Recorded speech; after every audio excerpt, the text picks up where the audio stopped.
You should adopt a wholesome, solid rhythm of meals that disciplines the body in a natural way. If you accustom him to eat at fixed times only, he will require nothing more in between.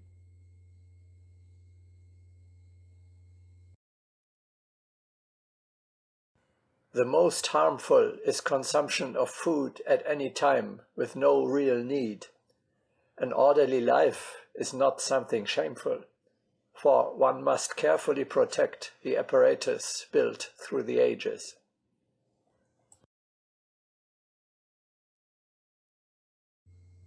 Agni Yoga advises 2 meals a day are sufficient. At Tabinisi, we eat before noon at 10:30 and again in the afternoon at 3:30. If you imitate this practice, you will be surprised how quickly the body adapts to this new rhythm. Then, out of the 24 hours of the day, the body is busy with eating only during 5 hours. During the remaining 19 hours, the body is burning the foodstuff. In this way, you get back easily and naturally to your normal weight.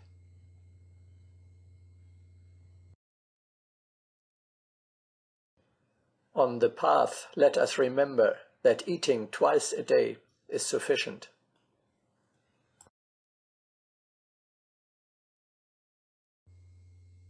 Watch yourself exactly. Are you really hungry in the morning? Or is it only habit that drives you to the breakfast table? In fact, after the fasting time of the night, the body can easily do without food for a few more hours. This especially if you start the day with physical exercises outdoors, study and meditation, and when you drink, first of all, plenty of water after crossing into the world. To eat in the evening is absurd. The body needs no new energy at the end of the day. A digestion does not take place anymore, and a full stomach makes first the evening meditation impossible and then perturbs your sleep.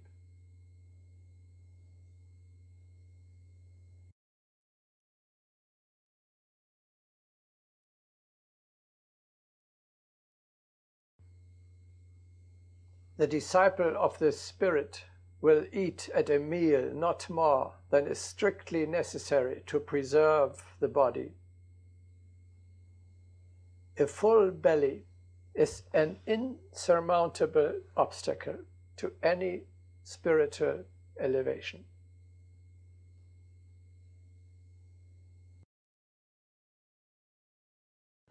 An overfull stomach is the end of the ascent.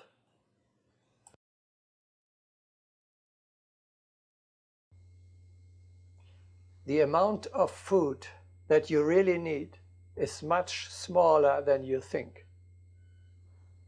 You must only accustom the stomach to the new measure. The Spirit educates the body so that he manages with as little food as possible.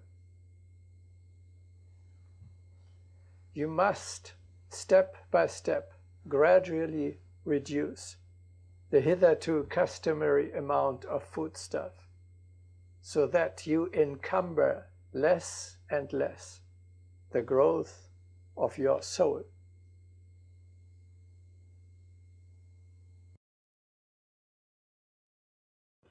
A person does not need much food, 2 or 3 fruits or vegetables, a little cereal food, some milk and butter.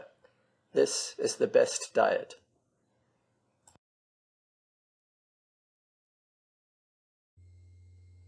The new measure does not mean that you should eat without joy or even with contempt.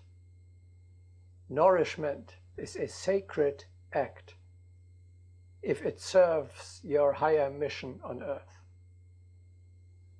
However, it contradicts the dignity of man when the eternal spirit that should prevail subordinates itself to the desires of its transitory tool.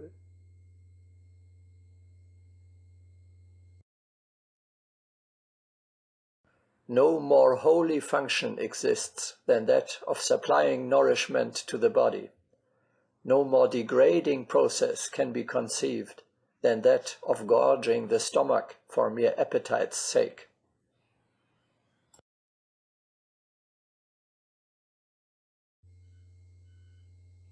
Here, as everywhere, we have to warn against extremes.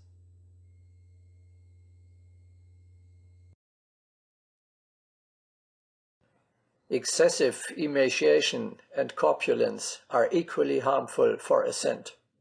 They equally nullify psychic energy. The middle path foresees the best conditions.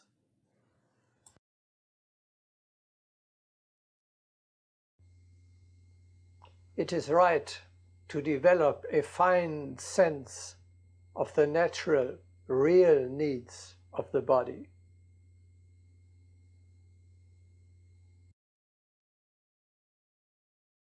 Every compulsion is against the teaching of light. If it is necessary to decrease our food, our organism will indicate it, and every surplus would be disgusting for you.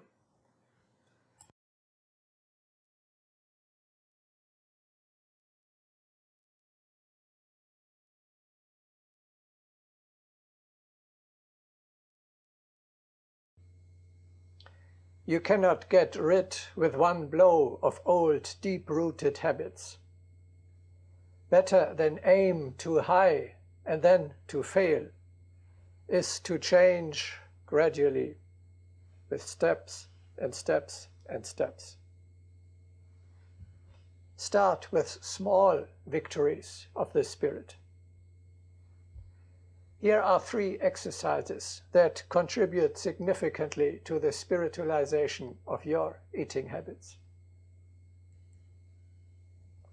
First, you should allocate yourself a certain ration of food before the start of a meal.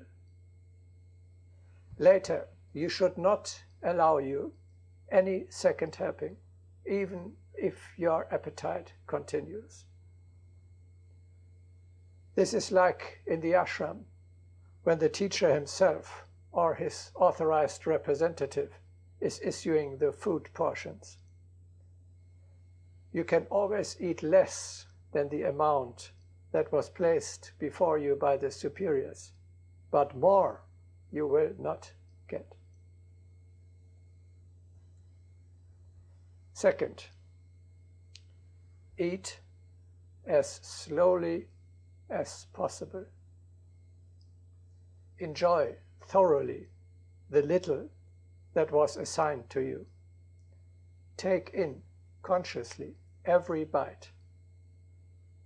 This increases the effect of food, and you will need less.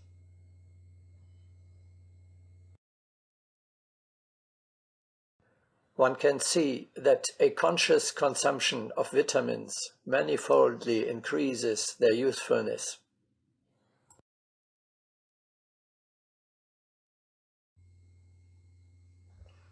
Third, an old home remedy says, get up from the table with the last remnant of hunger, which will then pass away quickly.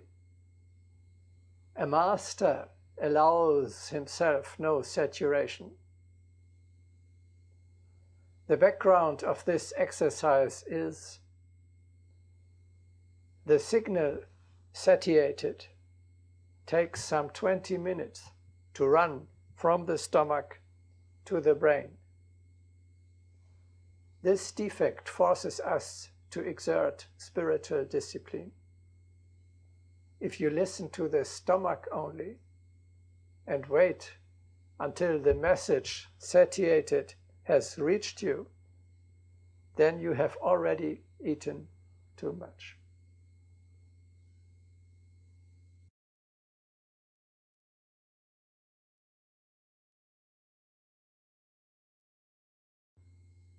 The simpler the food, the better.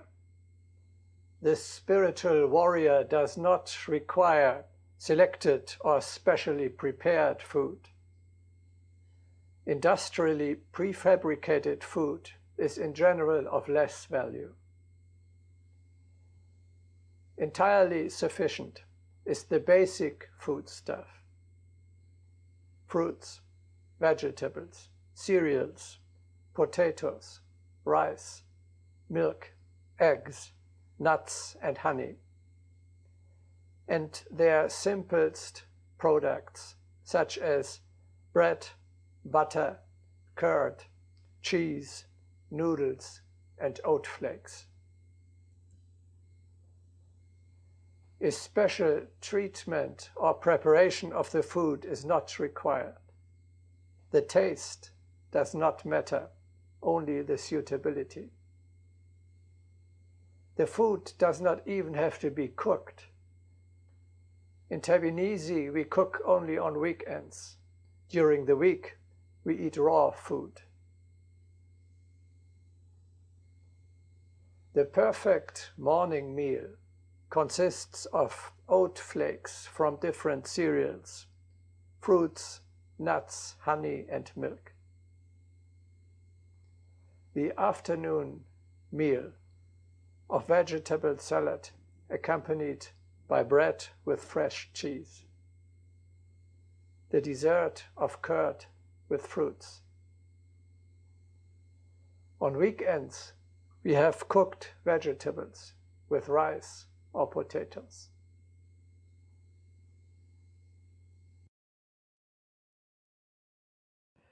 In regard to the question of nutrition, it should be noted that it is necessary to have some raw vegetables or fruit each day. Raw milk is likewise preferable if the cow is known, and also whole wheat bread.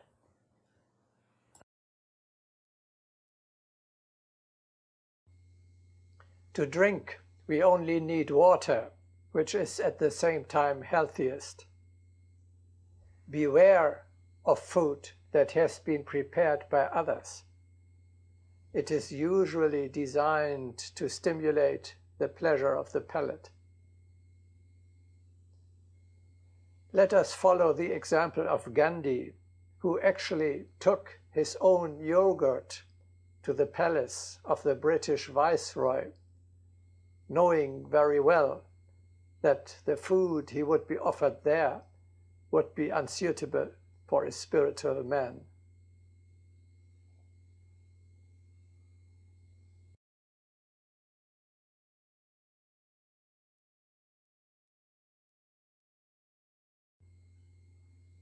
What little we eat should be of high quality.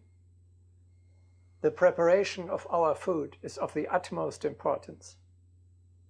Today's industrial farming reduces considerably its natural qualities. People have lost their sense of how little value it is to drink milk from cows who never leave their stable, who never see the sun, who never graze fresh grass in a meadow, or to consume eggs from hens kept in batteries. The purer, the more natural the food, the better. Any treatment could only reduce its value. Do you not sense the huge difference, not only in taste, but above all in energy, that exists between milk coming straight from the cow and that packaged, homogenized, pasteurized industrial product, which is milk in name only.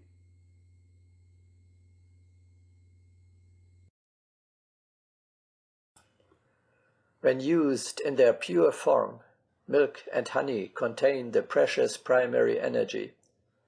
Precisely this quality in them must be preserved, whereas the sterilization of milk and the special processing of honey deprive them of their most valuable property. There remains the nutritive importance, but their basic value disappears. Each decay, fermentation, or decomposition is harmful because it attracts lower creatures from the lower spheres of the subtle world. Therefore, we are warned against alcohol, stagnant water, or cheese, unless fresh and young. That is why unleavened bread is preferable, which is made of grain and water only, without leavening or acidifying agents, such as yeast or sourdough, which lead to undesirable fermentation. Also, the human beings who are involved in the production are of great importance, because their psychic energy adheres to the food they make.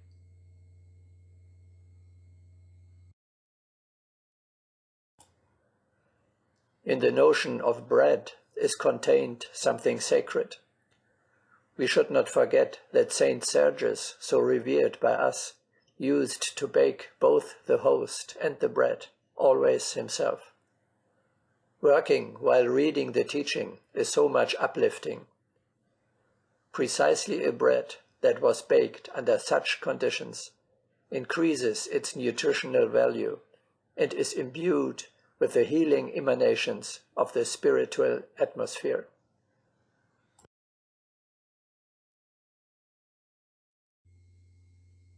Finally, look for light and avoid heavy food.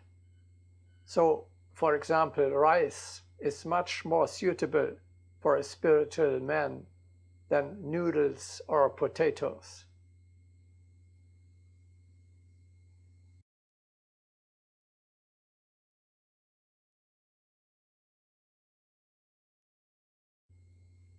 The spiritual disciple avoids any luxury food, that is, food which is not eaten because the body needs it, but merely to give him a sensual pleasure.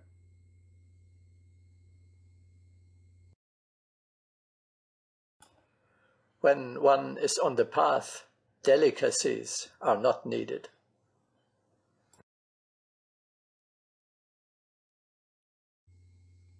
This includes, in particular, sweets, cake, chocolate, fat food, and white bread. They are all poison to the spirit. They destroy our higher energies.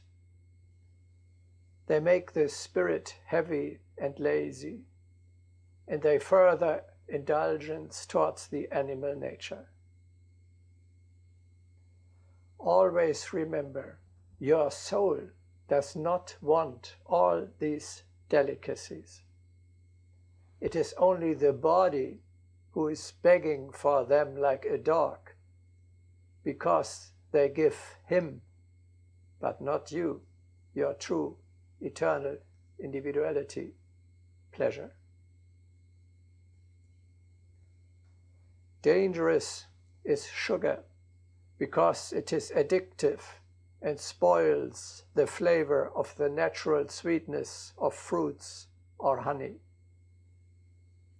Coffee and black or green tea are stimulants and therefore unsuitable. If you, for once, can get harmful food only, why not schedule some fasting hours?